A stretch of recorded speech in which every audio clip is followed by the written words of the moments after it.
It's time to start the show. Just want to say that Rachel Breen is an old friend of ours. We've known her since she was a young child and a very, very talented pianist at that time. Now she's graduated from Juilliard and playing today with Simon Karakulidi, who's a native of Russia. The both of them have won many prizes and acclaim throughout Europe, and we're lucky to have them temporarily staying in Oakland right now. So without any further ado, please welcome Rachel Breen and Simon Karakulidi. Enjoy.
Hi, my name is Rachel, as I'm sure you know by now.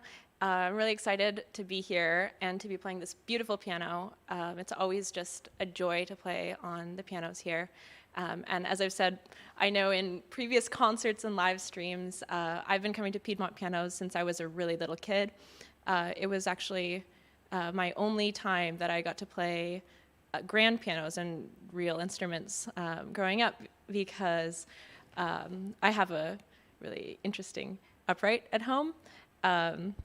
So it was always just like the most exciting thing in the world when my parents would bring me down here, and Jim was just so nice to let me run around trying absolutely every piano, making a lot of noise, even though there were people in the store who probably didn't appreciate it. But now I'm back, and I've been having a great time getting to play on their pianos again in the last couple of years in concerts. So thank you for tuning in today. I just wanted to say just a few things about the suite that I just played, because it's kind of an eclectic program.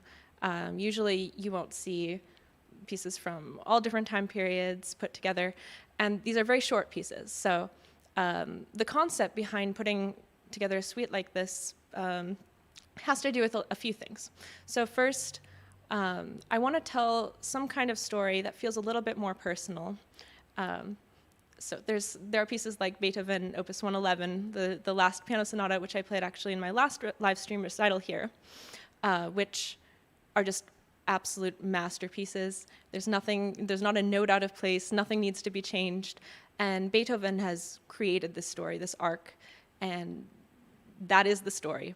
Of course, there's interpretation, but Beethoven has made this story for you.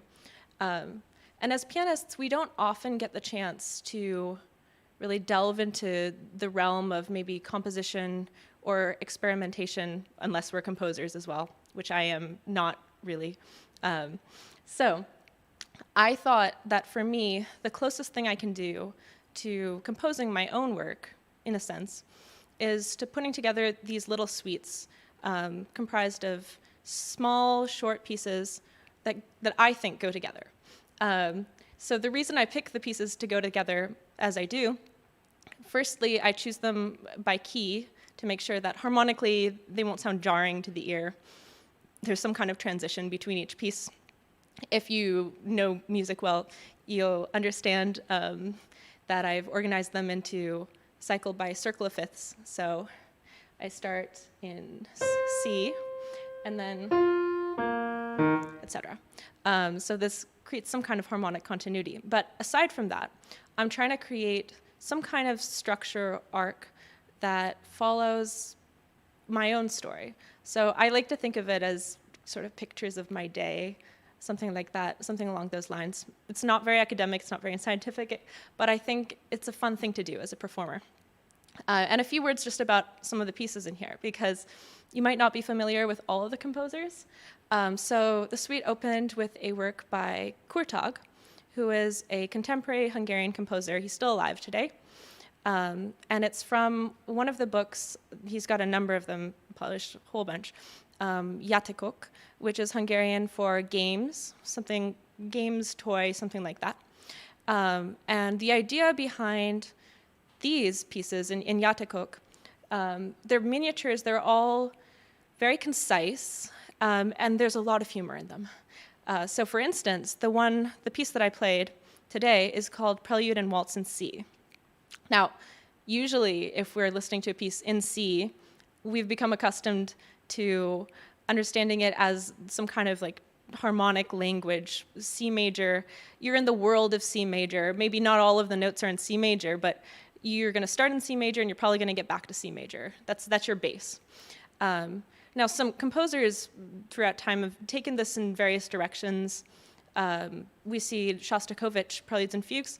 The Shostakovich C major prelude is in C, well, of course it's in C major, but it's not just in C major. Every note in the piece is within the C major scale. Every note is diatonic, which is really unusual and, of course, is some kind of game that he's playing, and a commentary on just the idea of what does it mean for a piece to be in C. Now, Kurtag takes this a step further, and the Prelude and Waltz in C only includes the note C. So C in every register of the piano, but it's a very short, you heard a 40-second piece, very humorous, very witty, and a lot of the pieces in Yatakok follow in this vein. They're not technically difficult to perform often. Sometimes they are.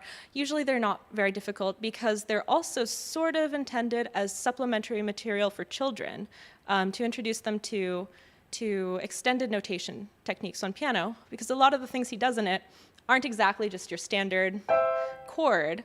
He'll have lots of clusters, he'll have all sorts of movements. There are even works in Yatakok where you're walking around the piano and acting. So it's a really fun set of works. I highly recommend you check them out.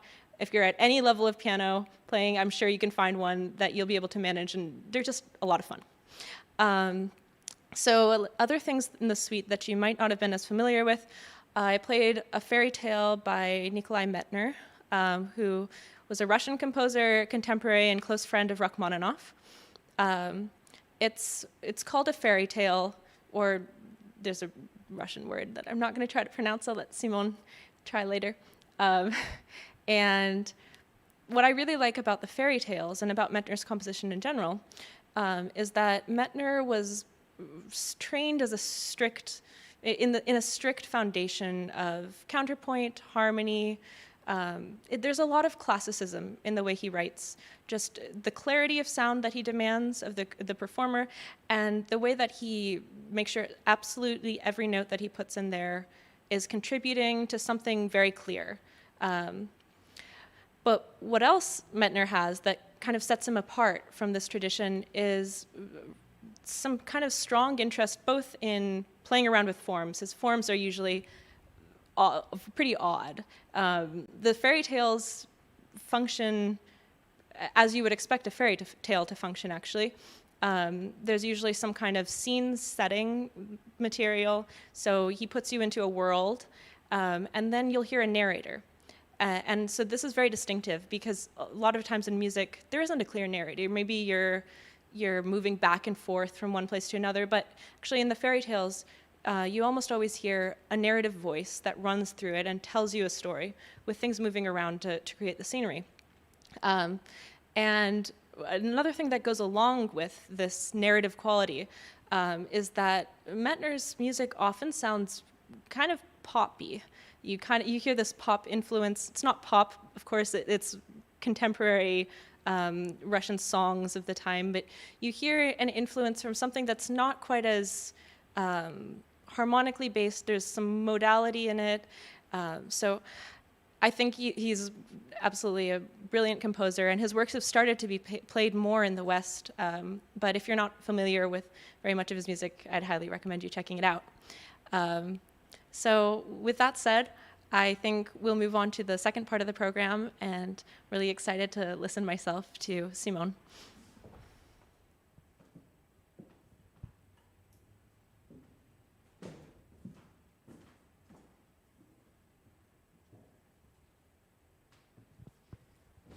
Hello, my name is Simon, or Simon, whatever works better for you.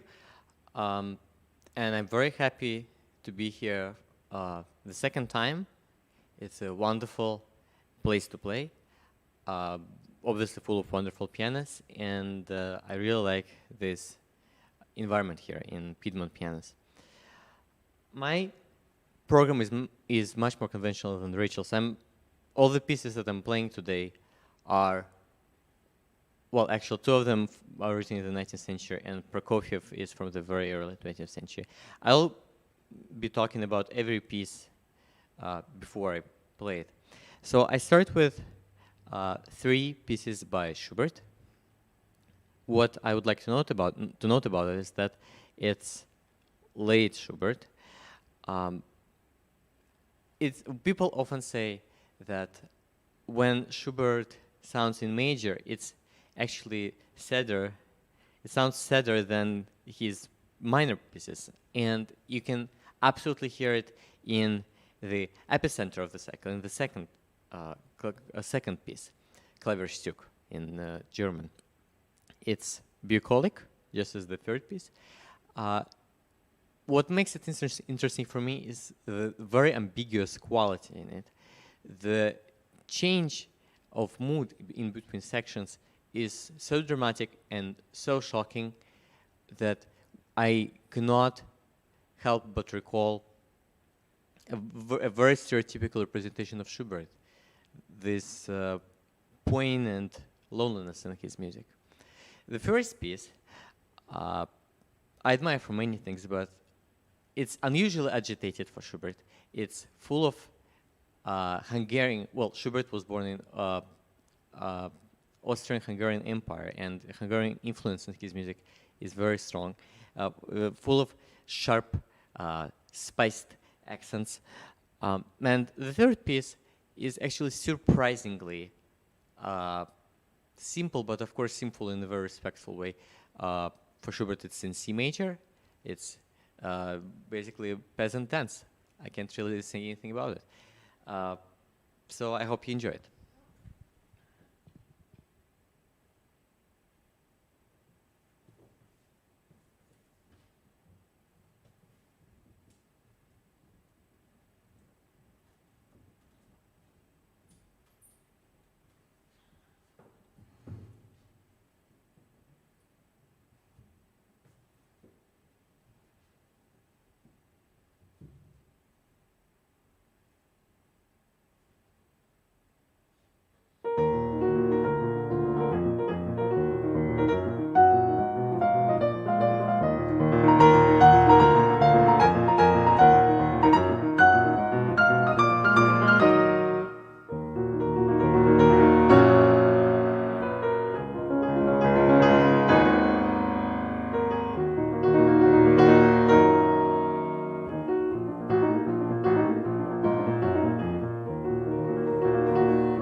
So again, this was Schubert, 3 pieces for piano.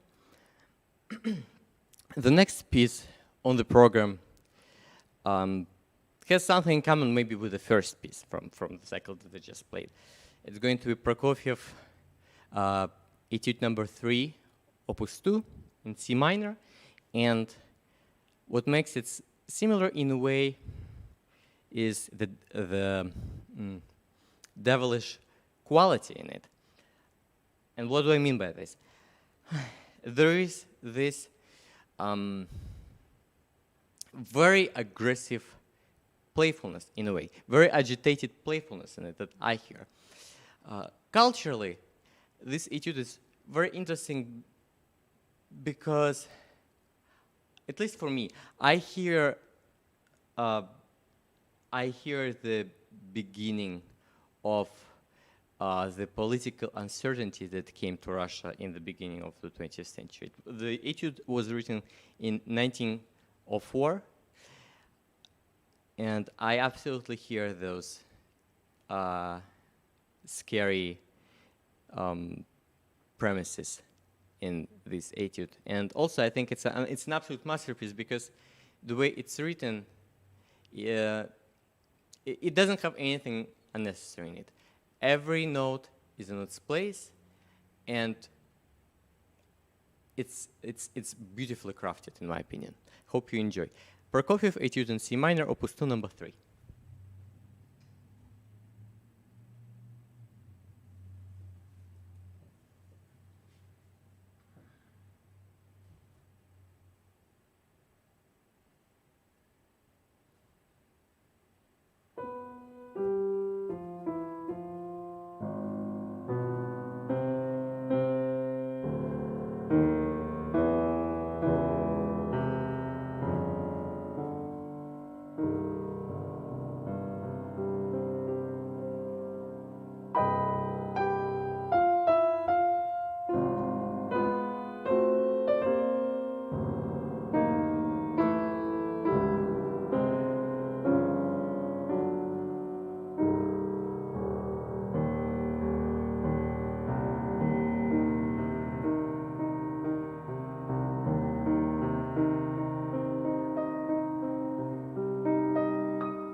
This was Prokofiev, early Prokofiev, but sometimes scarier than later Prokofiev. And the last piece in my program is famous competition piece, Mephisto Waltz No. 1 by Franz Liszt. One of the most brilliant examples of program music, of the idea of program music. It specifically delineates the storyline, which you can find online, about the Mephistopheles trying to commit his evil intentions. The ideas of evil or kindness depicted in a very in a very understandable form, kind of like angels or devil or things like that. Those ideas were very common in the 19th century for artists, and this piece became one of the most popular examples that deal with those kind of ideas in piano music. Hope you enjoy.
this was my final piece, and um, just to make a beautiful ending, we prepared a piece that we'll play together. The first time, actually, we play something together. First of all, we would like to thank people who gave us this course. Those are Joanna and Michael Kate. Thank you very much. They also gave us a score of Hallelujah Junction that you might hear again. First of all, I really like John Adams. I hope Rachel also does. This piece was, it's kind of the piece that people often associate with John Adams. I'm not going to argue if it's fair or not. It's one of his early triumphs, and he himself describes it as a fanfare for orchestra. By the way, the person who transcribed it is a San Francisco-based composer and former student of John Adams, Preben Antonsen.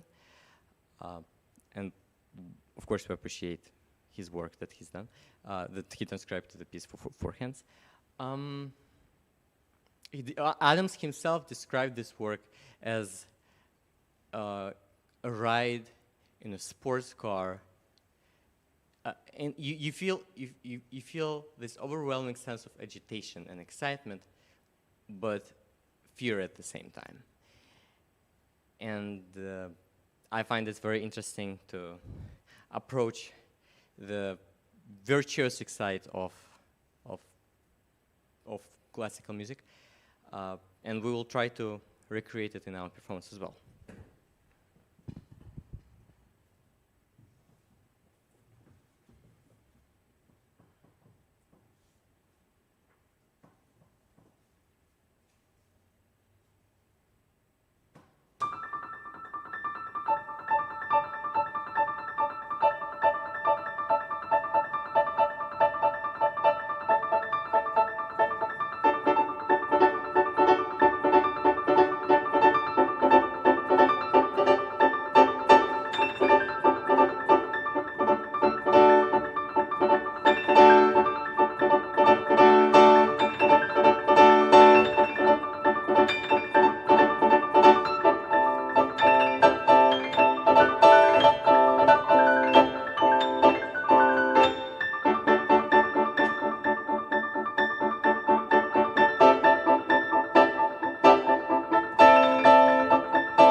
time and attention, and hope to see you again.